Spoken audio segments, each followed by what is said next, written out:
ঈদের দিন হযরত ইমাম হাসান হুসাইন তার ঘরে কোনো পোশাক নাই।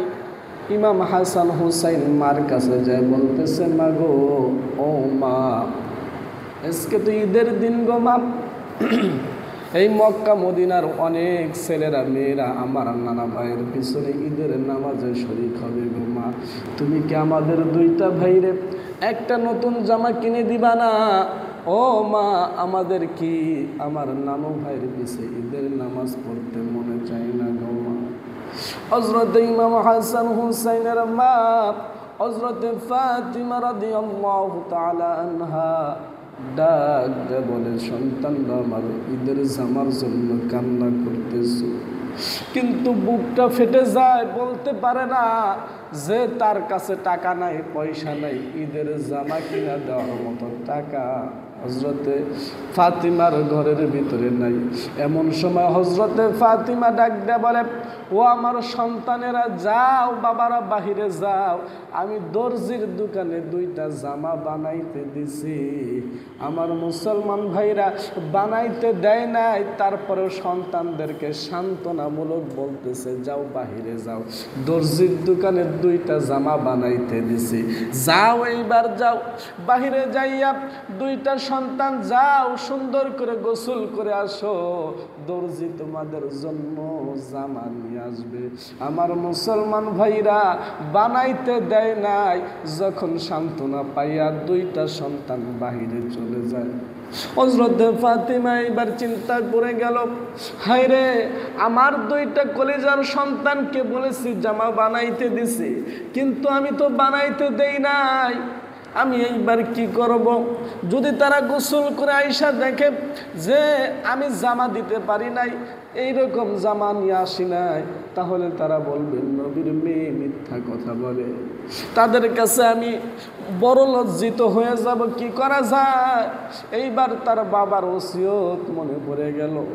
আল্লাহর নবী বলেছিল, ও ফাতিমা রে, তোমারে আমি আরবের অনেক ধনাঢ্যবান ব্যক্তিরা বিয়ের প্রস্তাব দিয়েছে, আমি নবী তোমারে কোনো ধনাঢ্যবান ব্যক্তির কাছে বিবাহ দেই নাই, কিন্তু শুনে নাও, জেনে নাও, আমি এমন একটা মানুষের কাছে তোমারে দিছি রে ফাতেমা, এই দুনিয়ার থেকে 10 জন ব্যক্তি জান্নাতের সার্টিফিকেট পাইছে, হযরত আলী হইল তাদের মধ্যে একজন।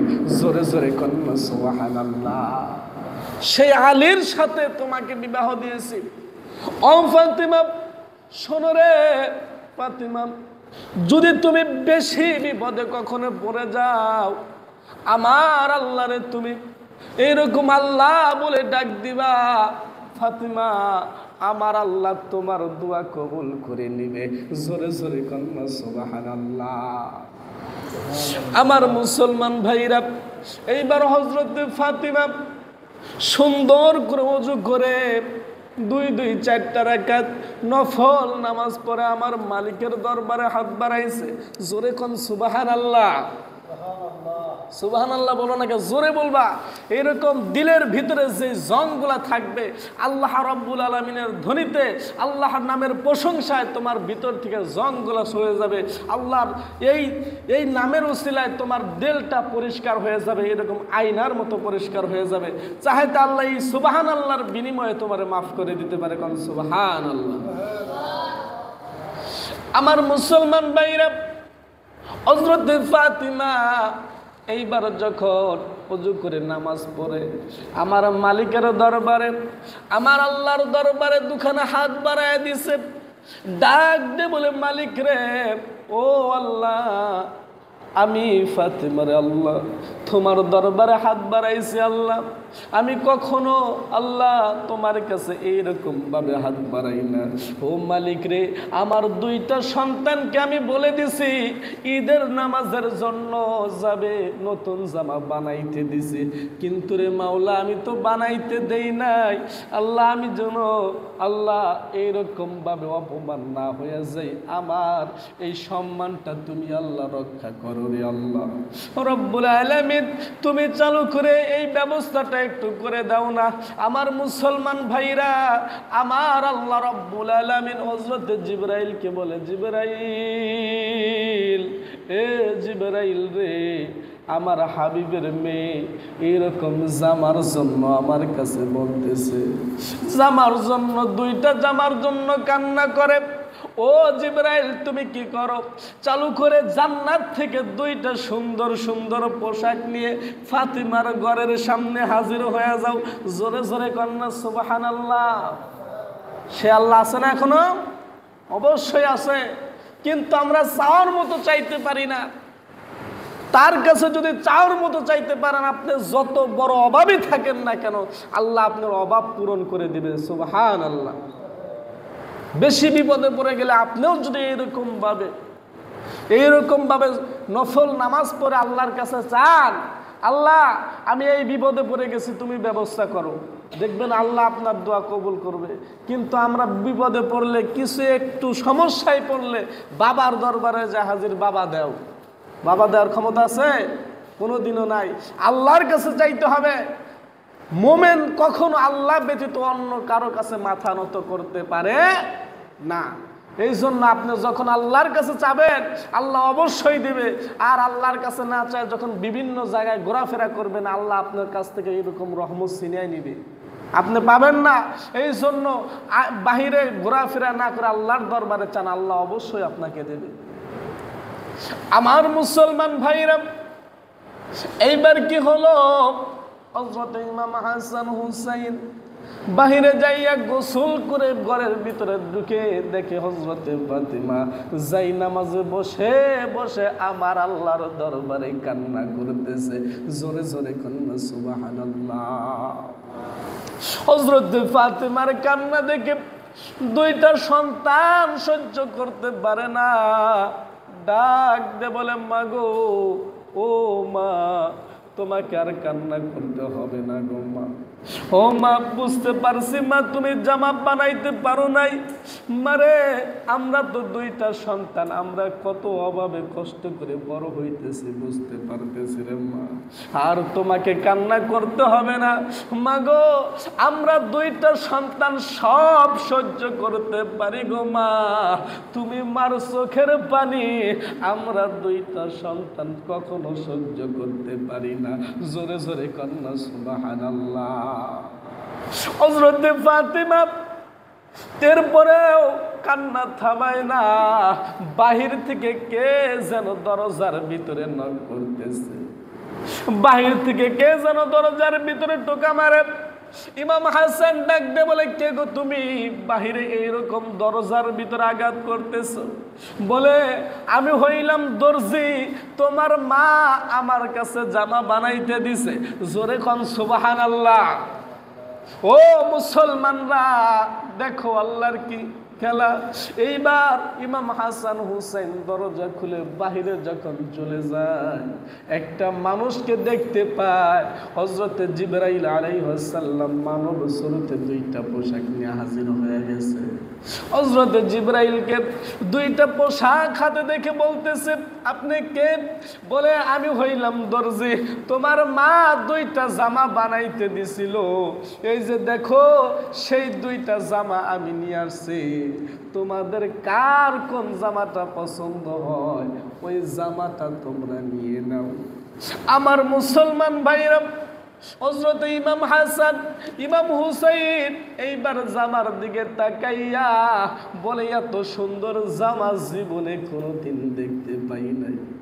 এত সুন্দর জামা, এটা তো দুনিয়ার কোনো জামা না রে, এইটা হইল আমার আল্লাহর দেওয়া জান্নাতি জামা। জোরে জোরে কোন সুবহানাল্লাহ। ও মুসলমান ভাইরা, এইবার হযরত ইমাম হাসান ডাক দিয়ে বলে, ও দর্জি রে, এই যে তোমার হাতে এইরকম একটা নীল জামা দেখা যায়, এই জামাটা আমারে দেন, এই জামাটা আমার বড় পছন্দ হয়। একটা জামার রং ছিল এইরকম নীল, আর একটা জামার রং ছিল লাল। হযরত ইমাম হাসান বলতেছে, আমার এই নীল জামাটা দেন। এইবার ইমাম হুসাইন বলে, ও দর্জি রে, এই লাল জামাটা আমারে দেন না, এই লাল জামাটা আমাকে দেন। ইমাম হাসান হুসাইনকে বলে, ও হাসান রে, তোমার এই জামা পছন্দ? বলে, হ্যাঁ, এই জামাটা আমার পছন্দ। ইমাম হুসাইন হুসাইনকে বলে, ও ইমাম হুসাইন, তোমার কি এই জামাটা পছন্দ হয়? বলে, হ্যাঁ, এই জামাটা আমার বড় পছন্দ হয়েছে, লাল জামাটা আমার হাতে দেন। এইবার দুইটা সন্তানকে দুইটা জামা যখন দিছে রে, এইবার ইমাম হাসান হুসাইন ঘরের ভিতরে ঢুকতে ঢুকতে জিবরাইল চলে গেছে। যখন দুইটা সন্তান ঘরে ঢুকে দেখে মা যাই নামাজে বসে, তখনও আল্লাহর দরবারে কান্না করে। ইমাম হুসাইন বলে, মা গো, ও মা, আর কাঁদতে হবে না গো মা, তুমি যেই দর্জির কাছে জামা বানাইতে দিছিলা গো মা, এই মাত্র আমাদের দুইটা সন্তানকে, আমাদের দুইটা ভাইরে দুইটা কত সুন্দর জামা দিয়া গেছে, দেখো রে মা। মা গো, এত সুন্দর জামা আমরা দুই ভাই কোনোদিন দেখি না। আমার মুসলমান ভাইরা, ও নবীর উম্মতের দল, এইবার ইমাম হাসান হুসাইনের মা মুখটা ঘুরায় দেখে দুইটা সন্তানের হাতে দুইটা জামা দেখা যায়। এই জামা দেখার পরে হযরতে ফাতিমার বুকের ভিতরে কেমন যেন দরপর শুরু করে দিয়েছে রে মুসলমান। ও মুসলমান ভাইরা, সন্তান যত দূরেই থাক, যত বিপদেই পড়ুক না কেন, মোবাইল লাগবে না, টেলিফোন লাগে না, সন্তান বিপদে পড়লে মা বাবার অন্তরে কেমন জানি ব্যথা আরম্ভ হয়ে যায়। কথা বলেন ঠিক কি না? যত দূরেই সন্তান থাক না কেন, কোনো বিপদে পড়লে অটোমেটিক বাবা মার বুকের ভিতরে এরকম ব্যথা আরম্ভ। আরে এরকম লাগে কে? কিন্তু কিছুক্ষণ পরে বোঝা যায় যে বিদেশে এরকম সন্তান বিপদে পড়ছে। আমার মুসলমান ভাইরা, হযরতে ফাতিমা ডাক দেয় বলে, ও সন্তানরা আমার, এই জামা শরীরে লাগাইও না, এই জামাটা পইরো না, আমি মার বুকের ভিতরে যেন কি দরপর করে রে।